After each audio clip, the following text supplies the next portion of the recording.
Gootota Oromoo isa sikkoo mandoo tooree tottooba'a haawusoo nasiroo duuleen faaka hawwasii leenjisoo dhiigaa harka laachuu dinnaan harma muran harka kennuu dinnaan harka muran sanyii balleessuudhaaf isa garaa biintuudhaan adamsan.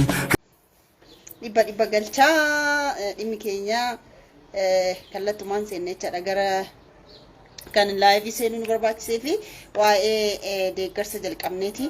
Deeggarsa jalqabne kan egaa artiist Zarii Wadaajoof mana bituuf kan jalqabneedha. Kanaaf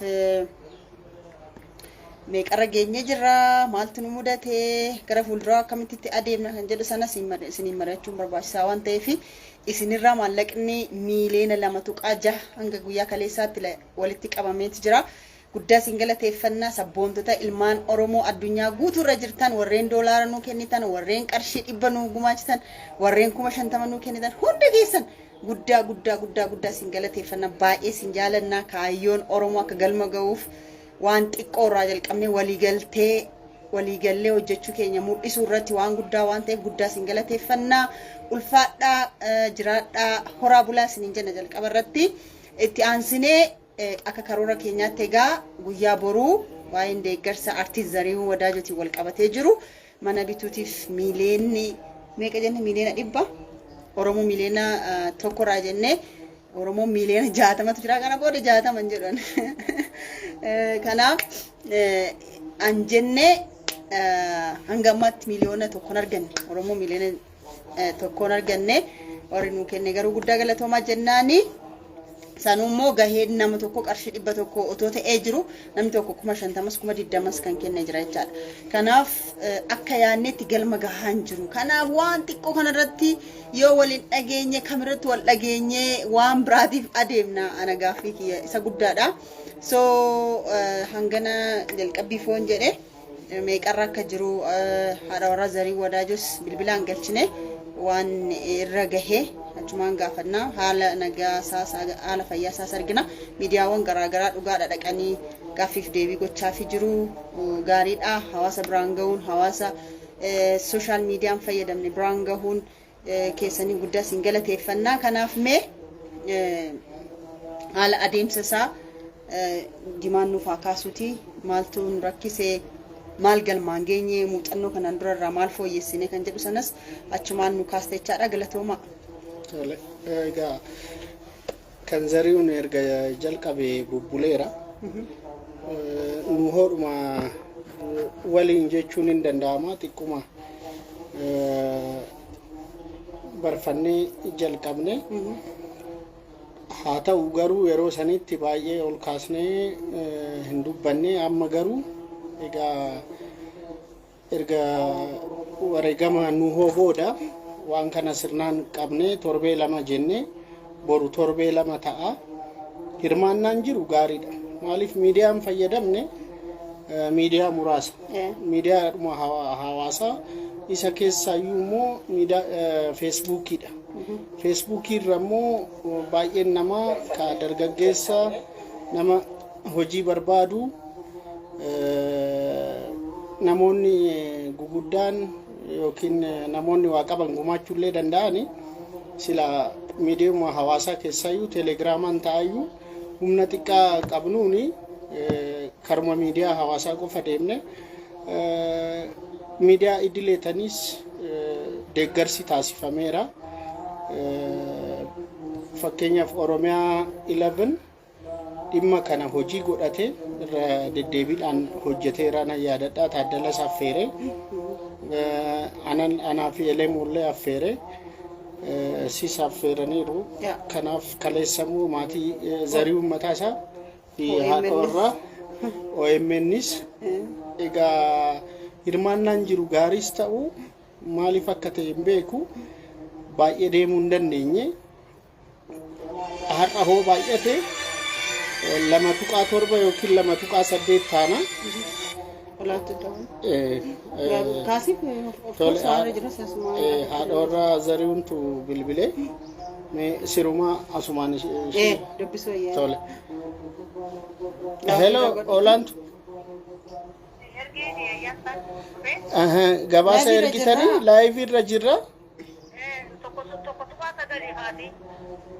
Kan asii tokko tuqaa sagalii. Tokko tuqaa sagal matumarraa. Tokko tuqaa sagal. Erge komantii jalatti ilaali. Live irra jirra. Baay'ee waan ta'eef nutti himtan gaariidha. Tokko tuqaa sagaloote doolaara laaluu dandeenya. Doolaara tilmaamaan irratti idaana waan ta'eef ilaalaayyee agas ta'e haasa'e. Mee waa'ee deeggarsa kanaa irratti waan jettu asumaanis nutti himee laantu. Waa'een deeggarsa kanaa bareedaadha. Uummanni waan qabu hidhachaatuma jira. Ammallee waadaa galaa jira biyyarraa. Waan gaariidha kan namni waan qabu darbachaatuma jira. Ammallee jidduu kana irraa kaleessallee namni hedduu kutaarraa waadaa galaa jira. Waanuma bayeessa waanuma gaariidha jeetii yaada. Wanti gaafattu jiraata. Egaa amma laayivii sagalee kee dabarsaa jirra. Gara nama 860 wayitu si dhaggeeffachaa jira. Ergaan qabdu hoo jiraate anaga ammaati silaa yaa ulfaatanii naan jechaa turte. Akka karoorfannetti immoo bakka bittaa manaarra nuun geenye. Kanaafuu maal dhaamta uummata? Uummata wanni dhaamu akkuma waan qaban hundaa wanta jaanii nu cinaa dhaabbatanii waan karoorfanne kan akka galmaan nu bayan uummatuma keenya kadhannaqa. Tole. Haala fayyaa isaati irratti illee mee akkam jira Zarihuun? Zarihuun wayyuma amma gaariidha. Akka duraanillee ta'uu baatu amma wayyaadha. Waa'ee wallaansaatiifis tuma yaaduu qaba uummanni Oromoo waanuma hundaanuu manas ta'ee wallaansas ta'ee ummatumarraa eeggannaa jechuudha. Gama biraatiin egaa uummanni kaabaa kibbaan kallattii hundaanuu isinii mirmateera. Hanga dhaga'e inuma waa daddarbaa jira miseejiin inuma isin gahaa jira. Kuni miira akkamitti isinitti uume? Miira guddaa akka uummanni keenya nu bira jiru akka uummanni haqa keenyallee beeku waanuma bakka sitti toluudha waan hedduu sitti toluudha miira bareedaadha innillee baay'ee amman tana eegasi hamilee godhachaa jira. Tole. Hedduu namni saba dila kana qabu hedduu duraanuu akkatti rakkachuun nurra turre garuu amma sabni keenya gamaati gamana bilbila kan qabullee ni darbataa kan qabne immoo waaqa kadhataa hedduu miira addaa keessa nama galchaa jechuudha. Galatoomii. Innillee akka dubbatetti hospitaalallee hoo deemu ijoolluma keenyatu miira simannaa gaariidhaan na wal'aanaa jira jedhee egaa birmannaan yookiin deeggarsi uummanni Oromoo isinii gochaa jiru gaarii akka ta'e isinitti dhaga'amaa jechaadha. Gaarii hedduu haalaan waan abdii namaa kennuudha waan osoo nun tahin amma nuun akkatti bitaa mirga akkanatti nutti dirmatanii silkiidhaan guyyaa 3-4 akkana bilbilallee nama meeqaan akkana kaasnee bakka rabbi si haa fayyisuu rabbi nu si haa jiraachisuu goota keenya barsiisaa keenya jee namni gaafa akkasitti hamilee si kennu namni kaan beekaa nama tokko yeroo hedduu erga namni sun lubbuudhaan dabre namni seenaa namaa haasaya. Isa manni lubbuun jiru seenaa isaa waan inni gartee ittillee qabeenya dhabee ittillee namaa gadi ta'e ittillee dhukkubsate kana qooda isaa waan inni akkasitti ta'ellee beekaa jechuudha uummanni. Kanaaf hedduu miira addaa keessa nama galchaa dhaloota dhufuufillee abdiidha. Kanuma gartee duraanillee qabsoon goone kanuma ka'utee taa'uufillee onnee itti horaa jeetiin yaadda. Tole galatoomi. Dhumarratti egaa boru akka karoora keenyaatti boru ni goolabna. Gama keenyaan baay'ee gargaaraa turre hojii hiiknee waan nu danda'amu mara gochaa jirra wanni martuu immoo yeroo qaba.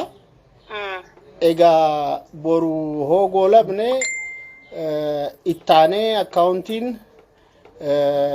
Facebook irra hin jira nus darbee hin maxxansina atis immoo maxxansaatii namni yaadatee warri waadaa seenee akka galchu gochuu qabna. Akkuma kana dhaabbilee tokko tokkos dudubbisaa jirra.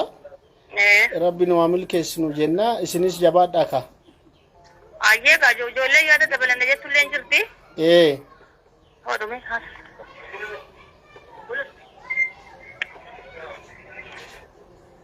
Naye?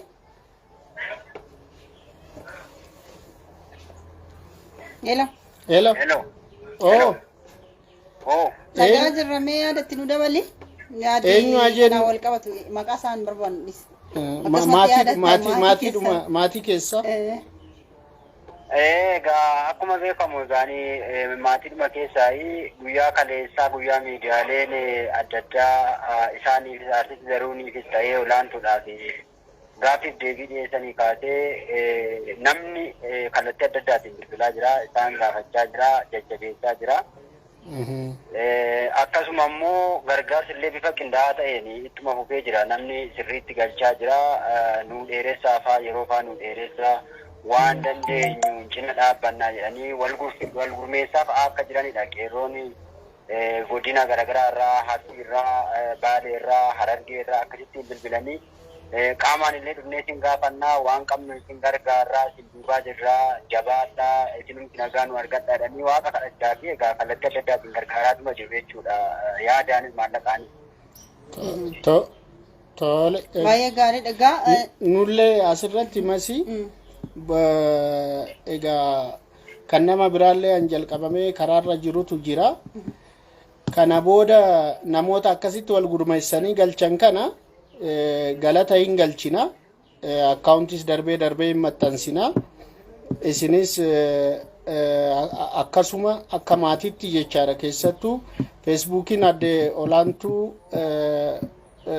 olaantuu saba kan jedhu akkaawuntii ishiiti. Karaa ishiitiin galatas galchaati, wal gargaaraati, nullee taaggochaati, namoota akka tumsi itti fufu godhama. Nummoo jidduudhaan boqonnaas fudhannee kan marsaa itti aanutti dabarra. Jabaadhaa, ulfaadhaa. Ayyee fayyaa ta'a. Tole, laayivii deebi'anu hordofaa karaa masiitiin. Isaan laalaa jiru. Ayyee dhageessaniirtan egaa maatiirraa doolaarri gara doolaara 12,525 ammarratti jechaadha. Garuu akkuma yeroo darbe maxxansi sana waa'ee amantiitiin wal qabatee warra dhuman jedhanii sabni biraa namoonni biraa goofandii bananitti guyyaa 3 keessatti doolaara 70,000 walitti qaban. Oromoon kun garuu maal ta'eeti dhugaa baay'ee abdii kutachaa jira, baay'ee aaraan jira. Maaliifi aaruun qaba maaliifi tokkoffaa kan du'e Oromoodha, kan maqaa Oromootiin nagadee moo maallaqa moo itti argatu even toon beekin iyyuu kaayyoo sanoo toon beekin garuu waanuma wal ta'anii waan wal dhagaaniif qofa guyyaa 3 keessatti doolaara 70,800 walitti qabuun waan guddaadha. Kun ji'a 4 almost ji'a 4 ji'a meeqa ta'ee jira goofandiin Zariyooniif baname. Agaarraa doolaara 12,000 qofa jechaadha. So maal akka ta'e hin beeku. Doolaara 10 yoo nu gumaachitan omaan taatanii doolaarri kun immoo goofandiin kun immoo beekamtii keenyaan baname, maallaqni kun immoo eessayyuu hin deemu nutti amanaati. Doolaara qabdan shaayii yookiin buna guyyaa tokko ta'uu danda'a yookiin hin beeku guyyaatti doolaara 10 maaliif akka baastanii keessatti warri biyya alaa jirtan doolaarri 10 biyya kana keessatti yoo dhufee gara birrii 100 meeqaa ta'a 400 wayii ta'a. So nuti immoo biyya keessaan gaafachaa jirru qarshii 100dha. Isin doolaara 10 kunan kennuun akkamitti isinitti ulfaate gaaffii kiyyadha. Warri kun dhimma tokko kaasanii baay'ee wal dhaga'u, baay'ee wal jalaa qabu. Keenya garuu wal dhagahaas hin jirru. Haala kanaan ani fi inni qofti dhiibnee hin dandeenyu jechaadha. Hin dadhabna. Kanaaf wal dadhabsiisne immoo nama walitti nu qabu dhabna. Ebaluyyuu akkas ta'ee hin taaneef jedha. Kanaaf haamileen keenya cabaa deema. Akka sabaatti cabaa deemna jechaadha. So nuti gaafa kana goonu nutti tolee yookiin nurraa hafee yookiin sa'aatiin nurraa hafee yookiin sa'aatiin intarneetitti fayyadamnu kun nurraa hafee miti. Hanga mormi keenya cabutti kan haasofnuuf. Yoo waan tokko hojjenne fakkeenya taane hangam gammaddan gaafa nu mana isaa keessaa bahu. namni birrii 100 gumaache nu hoof gammachuu addaa qaba jedhee yaada maaliif anatu biteef jedhee waa yaaduuf har'as immoo waa'ee sabaaf sin kadhachaa jirra waa'ee zarii wadaajoof sin kadhachaa jirra namni nu jala dhaga'u taana maaliif hin iyyaani gad beetaa nan ta'a feesbuukii kiyyaa nama kuma meeqana hordofu sana naman ta'a gaafan barbaade gadi ba'ee waan nama kofalchiisu tiiktookii korraan sirbaa maalin jedha so waan fani gadi sinitti dhiisee fooloorii kiyya guddifachuu nan danda'a taa'e eega kanaan waan qubna garaaf sheeriin godhanii waa'ee deeggarsaaf waa'ee sabaaf gaafa dubbannu namni itti attentionii kennee yookiin xiyyeeffannoo kennee dabarsu hin jiru jechaadha. Kanaaf yoo kun ta'e hamileen keenya gadi cabaa deema wal dhagahaan deemnu nama walitti nu qabu argachaa deemnu rakkataan keenya hin argatu beekaan keenya ulfina hin argatu. Kanaaf eega nuti jalqabne immoo eega gammaddanii waan ta'e sanatti erga gammaddanii ammas maallaqni kun eessayyuu hin deemu jettanii irratti hirmaachuu qabdu ture. Kanaaf hanga qoonqoon keenya nu goggogutti hanga waan dubbannu dhabnutti daqiiqaatiin poostu gochuu hin qabnu. Kanaaf qarshii 100 galchitanii koomentii keenya jalatti maxxansuu dandeessu. Seerri feesbuukii sin dhorkaa guyyaatti maxxansa wayi ol so hunda galateeffachuu hin dandeenyu hanga argine garuu galateeffannaa. Warra fakkeenya ta'an immoo fuulduratti baasnee galateeffanna. Kanaaf yeroo itti aanutti darbuu rakkannaa jechaadha. Eega nuti akkasitti dhaabaanee nuun taane eenyu wal jalaa dhageenya. Nama ajajna malee ofii keenyaaf hin goonu. Ani gaafan ajajuu ofii kiyyaa godheen godhaa raawwadheen kan raammoo akka godhan taasisa. Kanaaf baay'ee dadhabneerra dhugaa dubbachuuf guyyaan boruu guyyaa dhumaati garuu immoo itti dabaluun keenya hin oolu. Miti itti daballee ilaallaa sooshaal miidiyaa irra jira garuu akka kanaan duraatti ittiin deemnu ta'a. Maal kun ibkoo baay'ee salphaadha nama Oromoo dureessa baay'ee qabna. Halkan tokkoon qarshii meeqa kan baasu baay'ee qabna waan ta'eef qarshiin dhibbi Oromootti guddatee miti garuu xiyyeeffannaa kennuu dhabu so wanni sun walitti dhufee waan guddaa hojjete jedhanii yaaduu dhabuudha. Kan ammoo akka hin taane immoo hojjennee isinitti agarsiisnee jirra. Isin gammachiisnee jirra. Akka Oromootti immoo gammaddanii galatas nu galchitanii jirtanii. Ammas immoo wanti kun akka itti fufuuf haala sanaan hundi keessanuu akka hirmaattan barbaanna. Dhaabbileen garaagaraa, baankoliin garaagaraa maal guyyaa guyyaatti yoo xiqqaatee akkaawuntii buukii isaanii beeksisaa oolla. Branchitiin yookiin dameetiin hojjettoonni jiran wal qindeessanii maallaqa sana akkasitti galchuu danda'u. So sabni hundi dammaqu yeroo tokko Oromoon hundi dammaqee Oromoon hundi waa'ee mirga isaan gaafatu kama dammaqeetu kama galeefitu aarsaa kafalee saba kana tarkaanfachiisa. Kama galeefitu hojjetee saba kana immoo ifatti agarsiisa malee ebaluu hin jiru ebaluu waan jiruuf ani maaltu na galchee akkas jennee walitti ilaallataanaan akkasumatti ciisnee hafnaa jechaadha. Kanaaf dhimma kanaan wal qabsiisee asirratti ani komii kana hir'isuu qabna yaada jedhuun qaba yookiin qaama sirriitti qomannu qabna qaama immoo galateeffannullee qabna. Hunda dura namni hirmaate galata guddaa qaba jedhee jira. Ittaanee sila abbaan dhimma artistoota ture abbaan dhimma miidiyaa ture gaafa namni du'u kaameraan achitti walitti qabamu baay'eedha. Namni achitti argamu baay'eedha kan nu horratti argineerraa jechaadha. Gaafa gargaarsa gaafannu garuu odeeffannoon baay'een deemu. Egaa kun gama tokkoon hojii kana akka nuti filamnee yookiin mindaadhaan hojjennutti dirqii nutti kennameetti yaada namni kun dogongora namni kamiyyuu waan kana qindeessuu danda'a. Nuti hin jalqabne namuma jalqaberraa argineeti nama kaan irraa fuune nurraa fuudhaa hoo jennu garuu namoonni baay'ee nun simanne garuu marsaa kanatti Daraartuu Baqqalaa yaa ulfaattu akkuma kana Abarraa Caalaa yaa ulfaatu Dr. Nahila Abbaba Fuufaa Baqqalaa Gammadaanis Oroliyaanis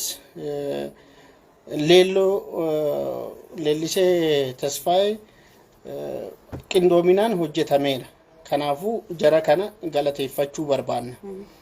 Namoonni kaan isaantu qabee jedheeti waan jiru mara nutti erga. waan namni ergu mara inboxii keessaa baasnee dhibba yookiin 500 kan ergamu mara maxxansuu hin dandeenyu. Namoonni baay'een nu komatu.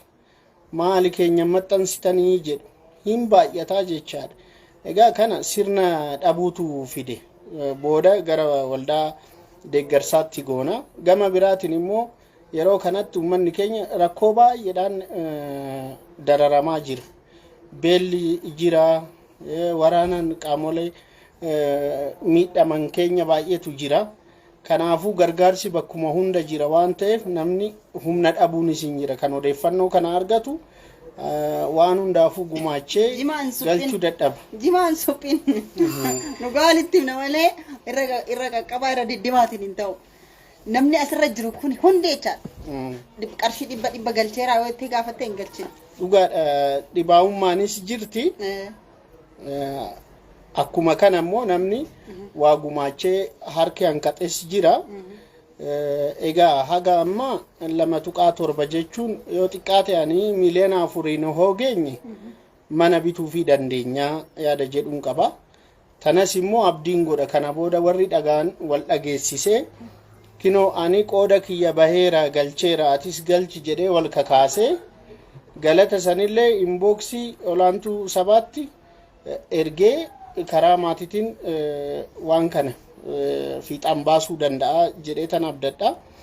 Egaa of fuulduratti akkam goonaaniif masiin namarraa arginee fudhannee garuu keessatti hafne hojii keenya hiiknee keessatti hafne. Kanaaf haalli amma deeggarsa sassaabaa jirru kun rakkoolee guguddaa 5 qaba. Kan jalqabaa safuu Oromoo ni cabsa. Oromoon gosatu rakkataa ofii gargaara. Odoo namni hin argin odoo karaatti hin bahin achuma gosti hirphaa jechaadha. Nuti garuu suuraa jabaa keenyaa suuraa rakkoo keessa jiru mul'isu addunyaa irratti naannessinee ittiin kadhanna. Kun dhaabbachuu qaba. Lammaffaa hamilee maatiif yookiin ilmaan gootaaf illee wanni kun gaarii hin ta'u. Sadaffaa nullee immoo jalatti miidhamaa jirra jechaadha. Kanaaf tokko hoo kaasnu kan jabduu akka masiifaa dadhabsiisuu hin qabnu jechaadha. Afraffaa qixa baachuutu hin jirre. Amma duratti hoo kaastu goofandamii warra kaanii waan xixiqqaan walitti dhuftee waan guddaa akka taatu hin beeku isaan. Kun $5, kun $10, kun $7, $8, $15 ana kana walitti baay'atanii erga takkaa kennu. Keenya garuu an abbaa tokkooti $100 kenna yookiin $200 kenna kan lammaffaa an sadaffaa gochuu hin danda'u. Kanammoo sabboontota muraasatu godha isaaniin ifatu wanni kun hin dhaabbataa jecha. Amma garuu gara waldaatti jijjiirree waldaa deeggarsa gootota ummataaf hojjetanii darban hojjechaa jiran isaan gargaaraa jechaadha. Waldaa dhaabuudhaan namni marti birrii 100 san waldaa saniif galchaa. Kanaafuu waldaan deemee barbaadee odoo dhibamanii dhibeen isaanii nammaatiin hin wal'aansiisa. Akkuma kana kan socho'aa jiru immoo akka jabaatuuf deeggarsanii taasisaa. Miseensota dhaabbataa ni horataa. Akka dhaabbataatti hojjeta waan ta'eef humna ni qabaataa jechaadha. Namni kamiyyuu ji'a birrii 100 hoogate namni miliyoona 1 haga godinaa haga aanaa hunda keessatti damee banatee 100 sana hoogalche namni Oromoodhaa hojjete martuu yoo xiqqaate wal'aansa hin argata mana hin argata jechaadha karaa saniitiin. Kanaaf karaa waldaatiin sirreessinaa jennee abdanna. Dhaabbata guddaa bannaa foondeeshinii guddaa bannaa yeroo gabaabaa keessatti isin beeksisnaa.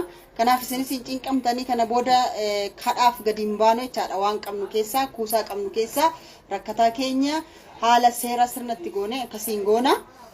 Isinitti hin baay'isnu hin gaamte hin fidne. Yaadota muraasa. Wanneen sirbii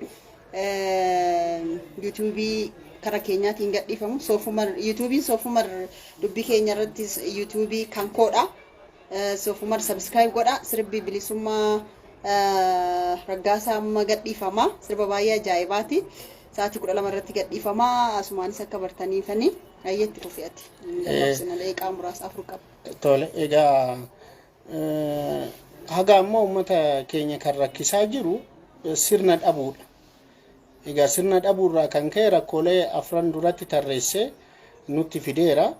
Shanaffaan daangaa dhabuudha. Amma namni daa'imti na jalaa dhukkubsate jedhee suuraa sukkanneessaa nu erga gargaarsa nu sassaaba. Haati kiyya hospitaala jirti namni ishii deeggaru hin jiru jedhee nuu fida.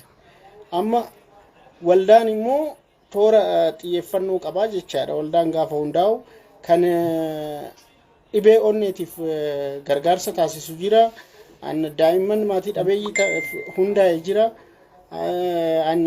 Maanguddootaaf hundaa'e jira. Waldaa garagaraati. Waldaan kuni yookiin deeggarsi aniif masiin qindeessaa jirru kuni deeggarsa goototaaf goota lammiif biyyaaf hojjetee rakkoo keessa jiru yookiin hojjechaa jiru deeggarsa isa barbaachisu waan uummata ilaallatu akka gootatti namni hojjetu karaa waldaa kanaatiin gargaarsa argata. Kana booda suuraa rakkataa keenyallee hin goonu. Amma itti aanee bifa bittinnaatiin kan hojjennu kan dhumaa kan Ibrahim kan artist Ibrahim Adam yookiin sirba faffacaanee jedhamuun beekamu kan isaa jalqabameera. Wal'aansi isaas jalqabameera. Kana booda garuu waldaa hundeessuudhaan kara waldaatiin namni kamiyyuu birrii 100 qixa kennaa jechaadha. Hundatu hirmaata. Waldaan irratti hojjeta. Egasii suuraa rakkataa keenyaayyuu kanatti addunyaadhaan naannessuun hin hafaa jechaadha. Amma warri gumaachitan ulfaadha. Warri hin gumaachine immoo mee ansinii guute boru galcha. Kanaaf immoo yeruma isinii guutetti akkaawuntiin hin jira waan ta'eef galchaati. Fuula olaantuu irratti inbox godha. Addee olaantuu sabaa irratti ulfaadha. Kanaaf yeroo gabaabaa keessatti dhaabbata guddaa gargaarsa namoota hojii gurguddoo hojjetanii Oromoota seenaa keessatti yaadatamuu qaban gama aartiitiin, gama seenaatiin, gama aadaatiin jiran gosa hundarraa haala sanaan akkaataa itti deeggarru kan isin beeksisnu ta'a. Kana booda haala kanaan kadhachuun haala kanaan iyyanii hanga dafqinutti hanga dadhabnutti hin deemnu jechaadha. Kanaaf seeraa fi sirna keessatti goonee siistamaan adeemna yaada jedhuu fi YouTube soofumar subscribe godha, share godha. Sirba bilisummaa dinqummoo bilisummaa Raggaasaa dhaggeeffadha. Sirba baay'ee ajaa'ibaati. Directingin isaa, viidiyoon isaa baay'ee qulqullina addaatiin Margaa Angaasuu immoo gaazexeessaa Margaa Angaasaa immoo haala addaatiin direct godheera. Walaloo fi yadaloon kan isaati. Bilisummaan immoo sirba addaa sagalee addaatiin dhaamsa addaa sirbeetti jira. Isas daawwadhaa. Yeroo tokkoon immoo samii tuqsiisaa itti dabalata. Galata addaa marsaa kanarratti an baay'ee nu dinqee dhugaa dubbachuudhaaf harree nu ilmootti boqatti. Daraartuu Baqqalaa fi Abarraa Caalaa waan addaa tarii nu ol hojjetan malee nu gadi miti. Akkuma kana xiqqoo Hasan waan ajaa'ibaa hojjetaniiru. Kanaaf obbo Fuufaa Baqqalaa, Dooktar Naahil Abbabaa, Leelloo dhugumatti kenna guddaadha jarri kun. Egaa nama baay'ee fi hojii manaa kan kennine jarri kun garuu hojii manaa isaanii qixxeessanii bifa sirnaan guyyaa guyyaadhaan baay'ee nu gargaarani. Odoo isaan post gochuu baatanii odoo taagnu gochuu baatanii komiin amma jiru dachaa meeqa ta'ayyuu nullee hin dhiphannaayyuu. Kanaaf jara kana dhugumatti miis ka walitti nu qabe amantii Magarsaa guddaa galateeffannaa. Jala jala deemee prosesii sana banee maallaqni immoo gara akkaawuntiitti galee sana booda immoo gara akkaawuntii kanaatti akka darbuuf immoo amma adeemsa irra jira. isas asumaan guddaa galateeffannaa akkuma jettee Daraartuu fa'aas Abarraa Caalaa fa'aas Yoosan Moosisaa fa'aas Yoosan Moosisaas Dr. Abbabas guddaa galateeffannaa jechaadha. Yeroo biraa walitti deebinaa manni hin binna jenne hin binnaa jecha mana binne Zariunis bakkatti goona maatii isaas hin boqachiisna isas hin boqachiisna isintu bitanu miti nuti immoo hin qindeessine kanaaf isin abdannaa akka galma goofu immoo gaheen hunda keessanii murteessaadha. Yeroo gaarii isiniif haa ta'u galatooma. Ciao. Ciao.